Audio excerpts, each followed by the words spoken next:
Hello friends, स्वागत है आप सभी का एग्जाम प्लेटफॉर्म में।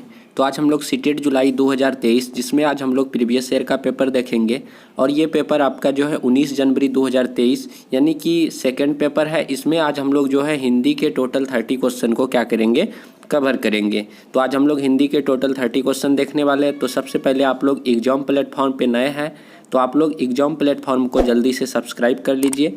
साथ ही साथ बेल आइकन का बटन आप लोगों को दिख रहा होगा, उसे भी ज़रूर प्रेस करें ताकि हम कोई भी नए वीडियो बनाए तो आप तक उसका सबसे पहले आसानी से नोटिफिकेशन पहुंच सके। तो एग्जाम प्लेटफॉर्म पे बहुत सारे वीडियो अपलोड किया गया है, उसका प्लेलिस्ट आप लोगों को मिल जाएगा, जैसे CDP, उसके बाद EVS, संस्कृत, मैथ्स। तो आप लोग वहाँ से भी वीडियो को देख सकते हैं। तो चलिए आज हम लोग देखते हैं हिंदी। तो यहाँ पे देखिए हिंदी में क्या होता है कि आप लोगों को बताया जा रहा है पहले से भी कि 15 क्वेश्चन आपका जो गद्यांश से रहता है और 15 क्वेश्चन आपका बाल विकास से रहता है। तो सबसे पहले अपना लोग क्या करेंगे कि सारे मिल के हम लोग पहले गद्यांश को एक बार पढ़ेंगे, उसके बाद गद्यांश से रिलेटेड जो भी क्वेश्चन आएगा उसे हम लोग क्या करेंगे, सॉल्व करेंगे। तो चलिए देखते हैं थोड़ा सा। समस्त ज्ञान चाहे वह लौकिक हो अथवा आध्यात्मिक मनुष्य के मन में है। मतलब कि क्या बताया जा रहा है कि समस्त ज्ञान, सारा ज्ञान संसार का, चाहे वो लौकिक हो अथवा आध्यात्मिक हो, वह मनुष्य के मन में रहता है। बहुधा वह प्रकाशित न होकर ढका रहता है। वह ज़्यादातर क्या होता है, प्रकाशित न होकर के हमारे अंदर क्या रहता है, ढका रहता है। और जब आवरण धीरे धीरे हटता जाता है तो हम कहते हैं कि हम सीख रहे हैं। और ज्ञान के बारे में बताया जा रहा है कि धीरे धीरे जैसे ही वह हमारे जो आवरण से वह ढका हुआ है ज्ञान, वह धीरे धीरे जैसे ही वह हटते जाता है वह आवरण, तो हम लोग को क्या लगता है कि हम आगे आगे की ओर बढ़ रहे हैं। हम मतलब कि ज्ञान को क्या कर रहे हैं, प्राप्त कर रहे हैं, सीख रहे हैं। ज्यों ज्यों इस आविष्करण की क्रिया बढ़ती जाती है त्यों त्यों हमारे ज्ञान की वृद्धि होती जाती है। ज्यों ज्यों क्या हो रहा है, आविष्करण की क्रिया बढ़ती जा रही है और त्यों त्यों हमारा जो है ज्ञान की क्या हो रही है, वृद्धि हो रही है। जिस मनुष्य पर ये आवरण उठता जा रहा है वो अन्य व्यक्तियों की अपेक्षा अधिक ज्ञानी है, और जिस पर यह आवरण तह पर तह पड़ा हुआ है वह अज्ञानी है। मतलब कि जिस पर यह आवरण ढका हुआ है वह क्या है, अज्ञानी है, और जिससे यह आवरण जो है धीरे धीरे उठता जा रहा है वह क्या है, ज्ञानी है। इसमें बताया जा रहा है जिस पर से यह आवरण पूरा हट जाता है वह सर्वज्ञ यानी कि सर्वदर्शी हो जाता है। जिस व्यक्ति से यह आवरण पूरा हट जाता है वह जो सर्वज्ञ यानी कि सर्वदर्शी यानी कि सब कुछ का ज्ञाता बन जाता है। चमक पत्थर के टुकड़ों में अग्नि के समान ज्ञान मन में निहित और सुझाव या उद्दीपक कारण ही वह घर्षण है। मतलब कि एक तरह से ज्ञान के बारे में क्या बताया जा रहा है कि पत्थर में जिस तरह से छिपी हुई जो अग्नि के समान जो उसमें रहता है, तो वह कब वह अग्नि प्रकट होता है, जब पत्थर को मतलब कि उसमें जब घर्षण होता है, एक पत्थर को दूसरे पत्थर से जब आप रगड़िएगा तब उससे जो है आग का जो उत्पन्न होता है। इसीलिए मतलब कि ज्ञान के भी बारे में बताया जा रहा है कि जब आप किसी भी चीज़ में मतलब कि मेहनत करेंगे, किसी भी चीज़ को जानने का प्रयास कीजिएगा, पढ़ने का प्रयास कीजिएगा, तब आपके अंदर वह ज्ञान की क्या हो जाएगी, वृद्धि होने लगेगी। यानी कि ज्ञान के बारे में जिस तरह से पत्थर में छिपी हुई आग होता है उसी प्रकार आपका ज्ञान होता है, यही इसमें बताया जा रहा है।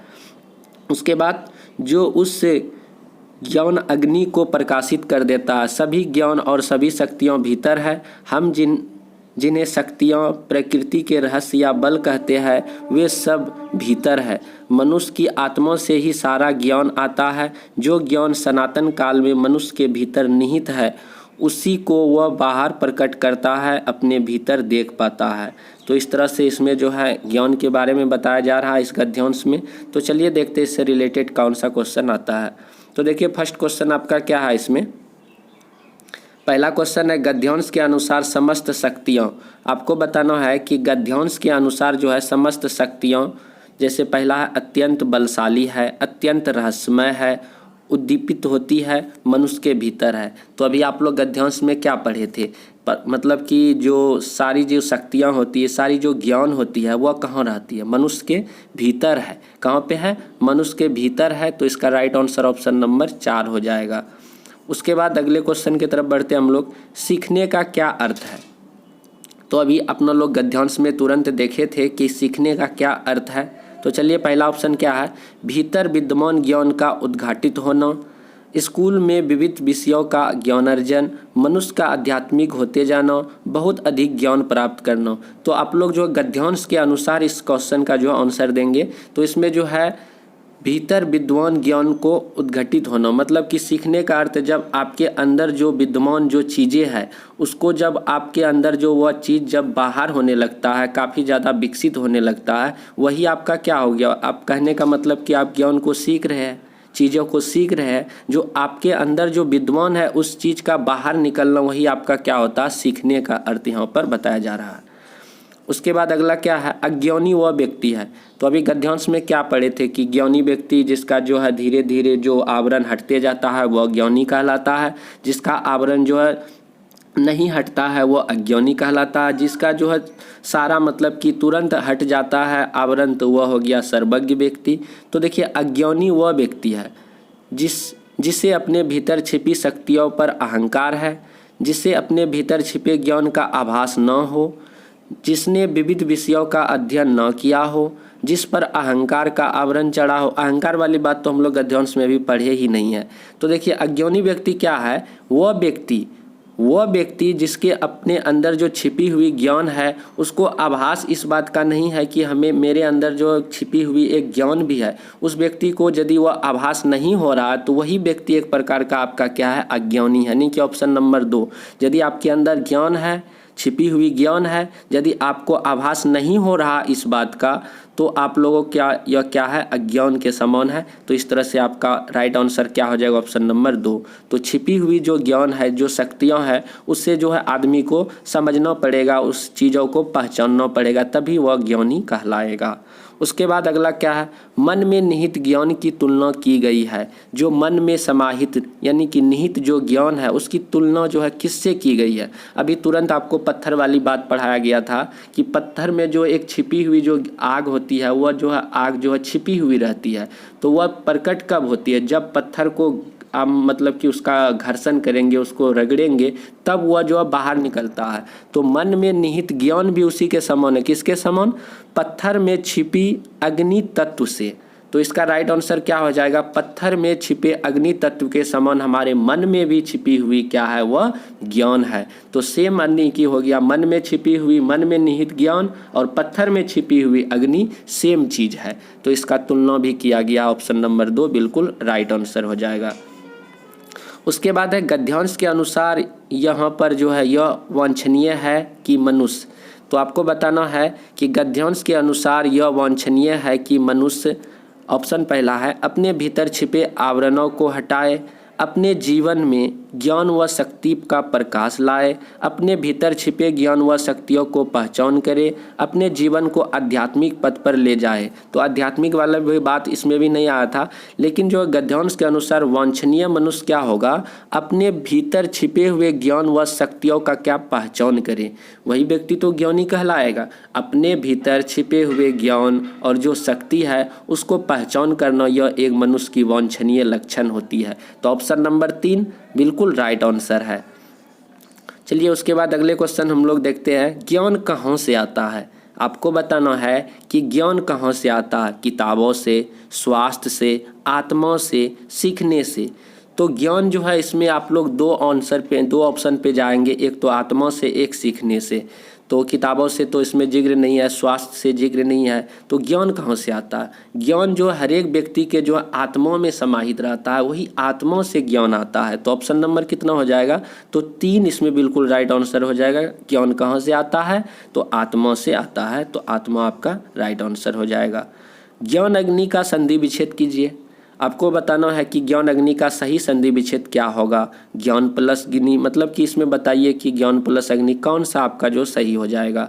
तो यहाँ पे ज्ञान अग्नि का कौन सा होगा, ऑप्शन नंबर 2 में देखिए क्या है आपका, ज्ञान प्लस अग्नि, यानी कि ज्ञान प्लस अग्नि आपका जो है बिल्कुल क्या हो जाएगा, राइट आंसर हो जाएगा। क्या, ज्ञान प्लस अग्नि, यानी कि ऑप्शन नंबर 2 बिल्कुल राइट आंसर है।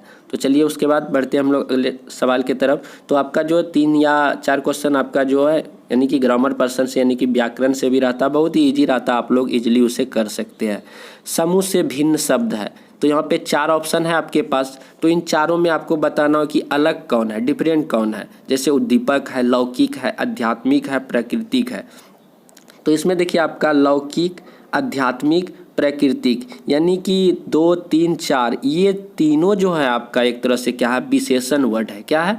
जो किसी संज्ञा या सर्वनाम की विशेषता बतलाता है उसे क्या कहते हैं? विशेषण कहते हैं। तो ये सारे जो है एक तरह से विशेषण है। लौकिक, आध्यात्मिक, यानी कि अध्यात्म का क्या हो गया? आध्यात्मिक। लौकिक हो गया, लोक का लौकिक हो गया। प्राकृतिक का क्या हो गया? प्राकृतिक हो गया। तो यहाँ पे जो है एक तरह से उद्दीपक जो है आपका जो है ये आपका क्या है? ये आपका एक संज्ञा वर्ड हो गया, यानी कि नाउन हो गया। तो इस तरह से आपका 1 नंबर बिल्कुल राइट आंसर हो जाएगा।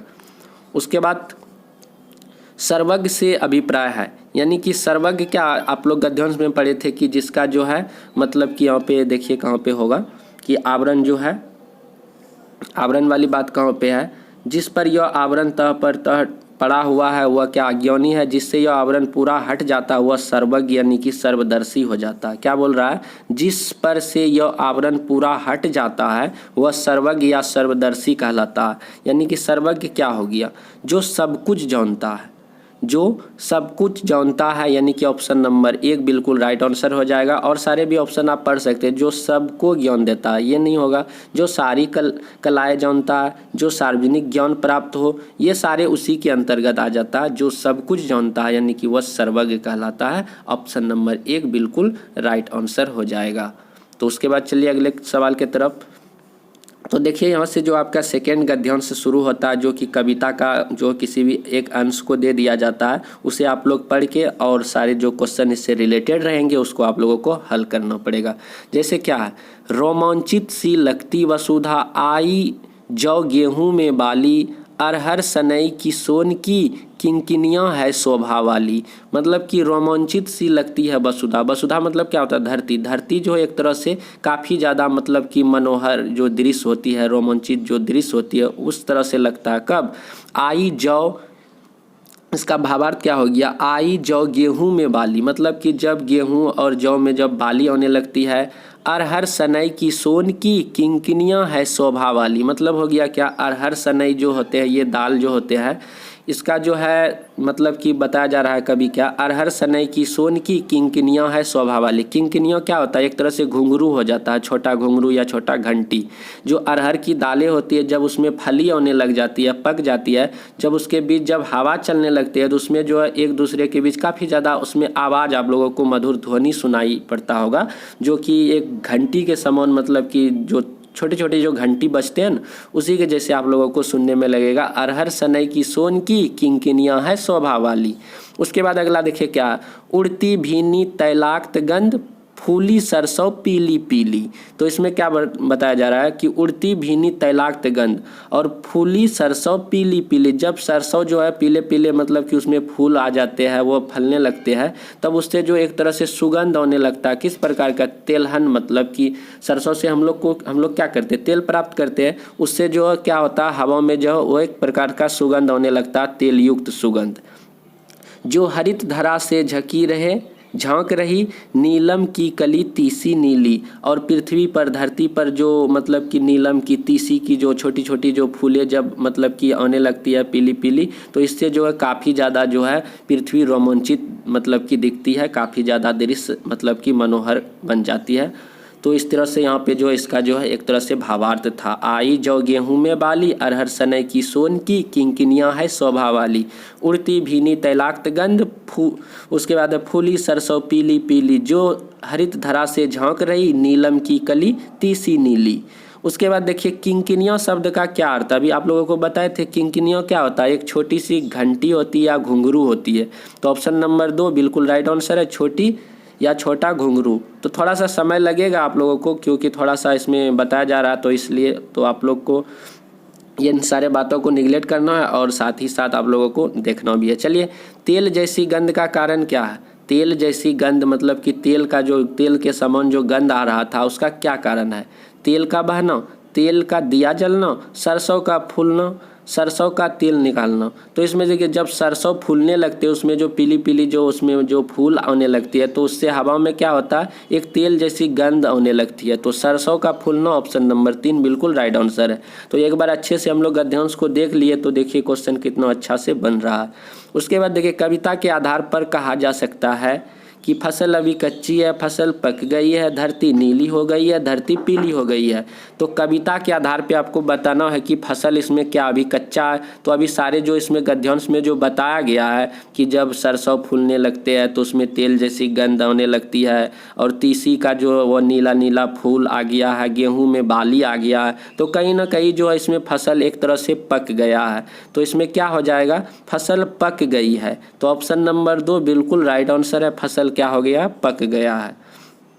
उसके बाद देखिए वसुधा का शाब्दिक अर्थ क्या होता है। वसुधा मतलब धरती पृथ्वी, तो वसु का अर्थ धन संपदा को धारण करने वाली है। ये पृथ्वी पे आप लोग देख रहे होंगे कितने प्रकार के मतलब कि फल फूल, मतलब कि एक तरह से जो अनाज इसमें लगते हैं, तो इस तरह से बहुत सारे मतलब संपदा को क्या करती है, वह धारण की हुई है। तो वसु का अर्थ हो गया धन संपदा को धारण करने वाली। तो इस तरह से आपका एक मतलब कि फर्स्ट ऑप्शन बिल्कुल सही जवाब है। उसके बाद है निम्नलिखित में से विशेषण विशेष का उदाहरण है। तो आपको बताना है कि इनमें जो है विशेषण विशेष का कौन सा उदाहरण है। हरित धरा, तो इसका डायरेक्ट आपका आंसर हो जाएगा क्या, हरित धरा, यानी कि धरती का जो विशेषता बतला रहा है यहाँ पे हरित। तो इस तरह से हरित धरा एक विशेषण विशेष शब्द का उदाहरण है। ऑप्शन नंबर 3 बिल्कुल राइट आंसर है। उसके बाद देखिए अगला क्वेश्चन क्या है, तैलाक्त के समान शब्द है। तो तैलाक्त के समान क्या हो गया, तेल युक्त या तेल के समान। तो ऑप्शन नंबर 3 बिल्कुल राइट आंसर है, तेल युक्त या तिल युक्त बिल्कुल राइट आंसर हो जाएगा तैलाक्त का अर्थ। उसके बाद यहाँ से आपका जो है CDP बेस्ड क्वेश्चन शुरू होता है। तो आप लोग अभी भी एग्जाम प्लेटफॉर्म पे नए हैं तो प्लीज़ आप लोग एग्जाम प्लेटफॉर्म को सब्सक्राइब यदि कर लीजिएगा तो हमको भी काफ़ी ज़्यादा जो मोटिवेट मिलेगा, और भी वीडियो बनाने में हमें कुछ अच्छा मतलब कि एक तरह से इंटरेस्ट भी आएगा। तो आप लोग प्लीज़ सपोर्ट करें, क्योंकि न्यू चैनल है। तो आप लोग एक सब्सक्राइब यदि कर लीजिएगा तो आपको तो कुछ नहीं होगा, बट हमें कुछ ज़्यादा मोटिवेट मिलेगा, तो इससे हमें काम करने में भी थोड़ा सा आप लोगों के लिए अच्छा होगा। तो चलिए निम्नलिखित में से कौन सा ग्राह्य कौशल है। ग्राह्य कौशल मतलब ग्रहण करने वाले कौशल है। सुनना बोलना, तो श्रवण से हम लोग ग्रहण करते हैं, बट हम लोग जब बोलते हैं उससे कोई ग्रहण नहीं होती है। श्रवण और पठन, ये देखिए हम लोग जब किसी भी चीज़ को सुनते हैं तो क्या होता है, उससे मतलब कि ग्रहण करते हैं, पढ़ते हैं तो उससे भी हम लोग का क्या होता है, ग्रहण होता है। तो इस तरह से जो श्रवण और पठन जो है ये ग्राह्य कौशल के अंतर्गत आ जाता है, यानी कि ऑप्शन नंबर 2। तो और सारे भी ऑप्शन पढ़ेंगे बट एक होगा एक नहीं होगा, लेकिन श्रवण और पठन जो है आपका दोनों ये ग्राह्य कौशल के अंतर्गत आ जाएगा। उसके बाद देखिए अगला क्वेश्चन क्या है, निम्नलिखित में से कौन सा वर्तमान भाषा अधिगम दृष्टिकोण से सही है। जो हमारे अंदर जो भाषा का जो अधिगम होता है, क्रमबद्ध तरीका से जो हम लोग भाषा को सीखते हैं, तो किस प्रकार वह विकसित होता, किस प्रकार उसका विकास होता है हमारे अंदर। तो इसमें जो है सही जवाब आपका क्या हो जाएगा, जैसे यहाँ पे डी में देखिए सबसे पहले सुनते हैं, फिर बोलते हैं, फिर पढ़ते हैं, फिर लिखते हैं, फिर ध्यान देते हैं, फिर चिंतन करते हैं, ये सारे साथ साथ होते हैं। तो ऑप्शन नंबर डी आपका बिल्कुल जो है राइट आंसर हो जाएगा। तो इस तरह से आप लोग जो है यहाँ पे कर सकते हैं। आपका राइट आंसर क्या हो जाएगा, ऑप्शन नंबर डी, यानी कि तीसरा जो है बिल्कुल सही जवाब है, डी सही है। उसके बाद चलिए अगले क्वेश्चन की तरफ हम लोग बढ़ते हैं। पठन अर्थ निर्माण की प्रक्रिया है। तो आपको बताना है कि पठन अर्थ निर्माण की प्रक्रिया है, इसका क्या तात्पर्य है। तो फर्स्ट ऑप्शन क्या है, पठन स्वनिम ध्वनियों के समूह शब्द और वाक्यों से शुरू होता है। पठन पढ़ी गई सामग्री के प्रति समझ और उसके प्रति बोध है, बिल्कुल सही जवाब है। पठन अर्थ निर्माण की प्रक्रिया, जब हम लोग किसी भी चीज़ को पढ़ते हैं तो उससे क्या होता है, एक तरह से उस चीज़ का हम लोग पढ़ने के बाद तो उस शब्द का अर्थ का क्या करते हैं, निर्माण करते हैं, उससे एक निर्माण की प्रक्रिया होती है। इसका क्या तात्पर्य है, तो पठन जो है पढ़ी गई सामग्री के प्रति समझ, उसके प्रति बोध है। जब हम लोग किसी भी चीज़ को पढ़ते हैं, अच्छे से समझ के पढ़ते हैं, तो उससे भाव विचार, उसके जो है सारे इमोशन, उन चीज़ों को हम लोग को समझने में आसानी होता है। तो पठन अर्थ निर्माण करने की प्रक्रिया, इसका तात्पर्य हो गया पठन पढ़ी गई सामग्री के प्रति समझ और उसके प्रति बोध है। ऑप्शन नंबर 2 बिल्कुल राइट आंसर है। उसके बाद अगला क्वेश्चन आपका देखिए क्या है, कक्षा 5 के एक अध्यापिका अपने विद्यार्थियों को 5-5 समूह में बांटती है। उन्हें कुछ थीम और टॉफियाँ देती है जिन पर उन्हें राय का संग्रहीकरण करना है। विभिन्न पहलुओं पर लोगों का साक्षात्कार लेना है और उनकी व्याख्या करती है। आंकड़ों के संग्रहीकरण व व्याख्या के आधार पर रिपोर्ट लिखनी है। इसे जो है किस रूप में जाना जाएगा। तो इसमें जो है कक्षा 5 के जो है अध्यापिका क्या करते हैं, विद्यार्थियों को 5-5 के समूह में बांट देता है। तो उसे कुछ मतलब कि उन्हें जो कुछ थीम और टॉपिक देती है। सॉरी, हम पहले टॉफियों पढ़ दिए थे, तो यहाँ टॉपिक मतलब है कि किसी भी विषय पर जो है किसी भी थीम पर उसे लिखने के लिए काम दिया। तो सिंपल हम लोग को ज़्यादा नहीं समझना है इसमें, बस सिंपल समझना है कि शिक्षिका जो है क्या करती है, बच्चे को जो है 5-5 वर्गों में बांट देता और उसे कुछ कार्य करने के लिए थीम या टॉपिक्स दे देता। तो यह क्या हो गया, एक तरह से यह परियोजना कार्य हो जाएगा, प्रोजेक्ट कार्य हो जाएगा। तो उसे प्रोजेक्ट किसी भी थीम पर मतलब कि बनाने के लिए दे दिया गया। उसके बाद अगला क्वेश्चन, भारतीय संविधान में अंग्रेजी भाषा को किस रूप में स्वीकृत किया गया है।